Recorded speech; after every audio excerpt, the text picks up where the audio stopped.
You may think of Burma as emerging into the light, embracing democratic reform and human rights. And commemorations took place today, marking the 25th anniversary of the launch of the pro-democracy movement. But there is another struggle in the north of the country that goes on ignored by the outside world.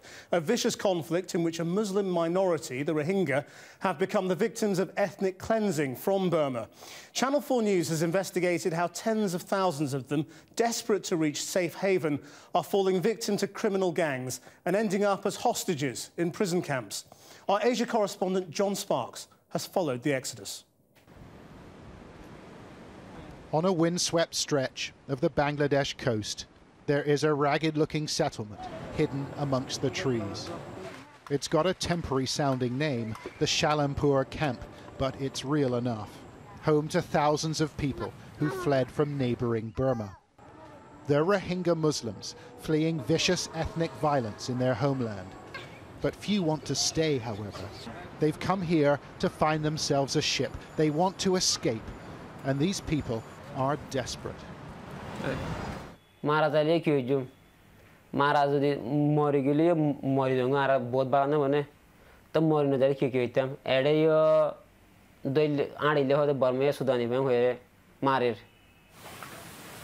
Inside a shabby-looking shack, our team found one group waiting for instructions, waiting for a telephone call to say their boat to Malaysia is ready.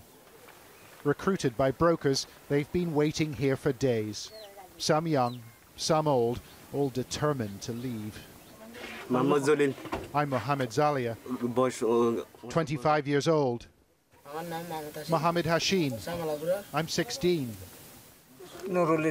Nurul Islam, I'm 65 years old. The brokers have charged them £200 each, but the true cost of this crossing will be much higher. Rohingya board vessels off Burma or Bangladesh with one basic aim. They want to be taken south, past Thailand and on to Malaysia, where they're permitted to stay. UN agencies think 35,000 people have attempted this journey in the last 12 months. And brokers told us there were several vessels used to transport Rohingya anchored in a Bangladeshi port.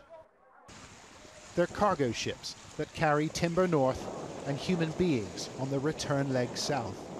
And they're not easy to identify. The names have been painted over. Our team had to film secretly. It's thought the men on board carry arms. And we saw a series of metal cages below deck. Rohingya, who've made the journey, told us it's where the women and children are held. The men are kept in the darkness below. We spoke to Mohammed, who spent 11 days in the bottom of a trafficker's ship.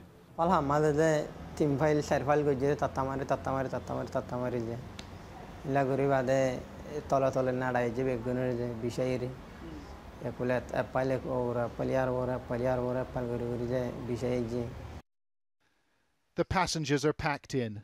Some ships carry more than 1,000 people, and with little food or water, the voyage proves too much for some.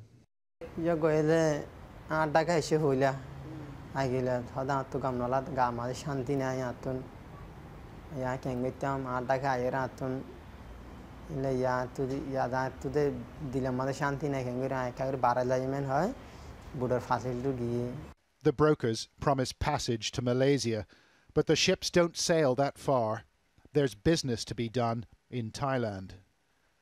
Passengers are disembarked and held on Thai islands, like this one. It's called Taratau, and it's a Thai national park. But we discovered the southern half wasn't being used for recreation. It's an isolated spot, and according to our contacts in the Rohingya community, the site of several secret prisons where hundreds of people are held captive. We're getting closer now, and we're all feeling pretty tense. It's been hard to find a boat that would take us here. Local people are scared of this place, and we don't know what sort of reception we're going to get. We skirted the island's southern tip and saw smoke from a campfire rising through the trees, so we went in for a closer look. The area seemed deserted. but we weren't alone. There's clearly people there, though. We can hear the voices. We can hear people speaking. A man dressed in white emerged from the trees. He wasn't happy and told us to go. No. Our driver said the man was a camp guard, and we decided to flee. It was a dangerous place to be.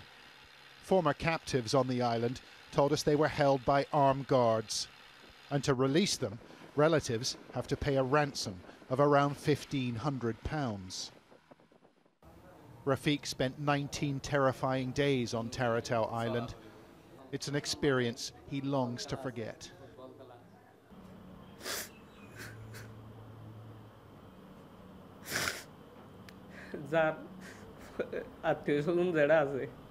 Mobile করার দিদি আর বেগুন শুরু করি এখন phone কর যদি ধরলে ইতার আর গালালি করে এখন টিয়া দিত টিয়া যদি দে তুই নতো তুই মারি Rafiq's father, Salamot, is not a wealthy man, but he did what he was told. He sold his cattle to free his son.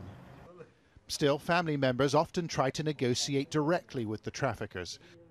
We've obtained an audio clip, recorded in May, of one man trying to release 3 loved ones.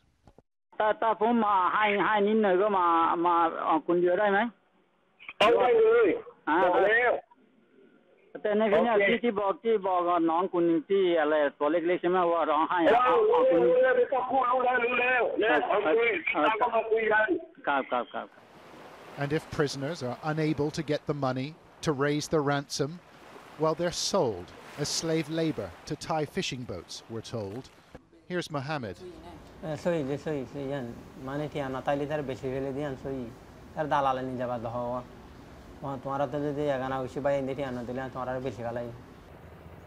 Allegations of forced labor on Thai fishing boats have surfaced before, but the mass trafficking of Rohingya is cloaked in secrecy. However, we managed to meet a member of a trafficking gang. He called himself Bo and told us he was in charge of security on Taratau Island. I asked him whether he beats the prisoners.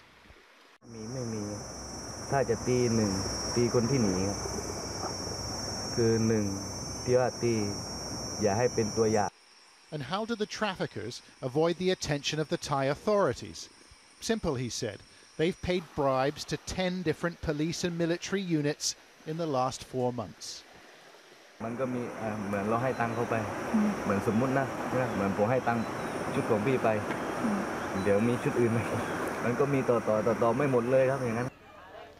Back on the mainland, the local police chief denied that his officers take bribes.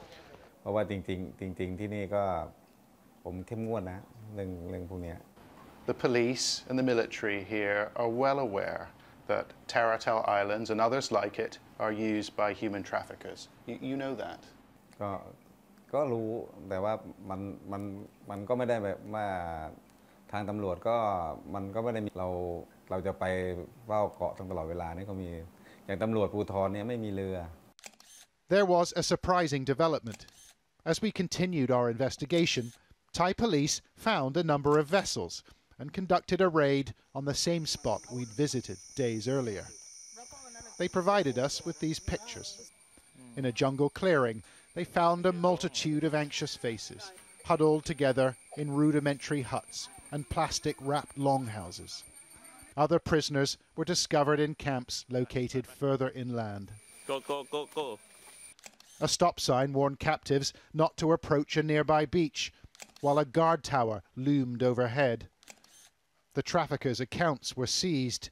Names of individual brokers are recorded here. 176 were plucked from the jungle and taken to this police station on the mainland. And they were tired and shaken by their ordeal. They treated us like dogs, said this man. Some told us they wanted to go to Australia, but their journey concluded with a trip to the local detention centre. However, more Rohingya are sure to follow, for there is money to be made from their misery. John Sparks, Channel 4 News, Satun, Thailand.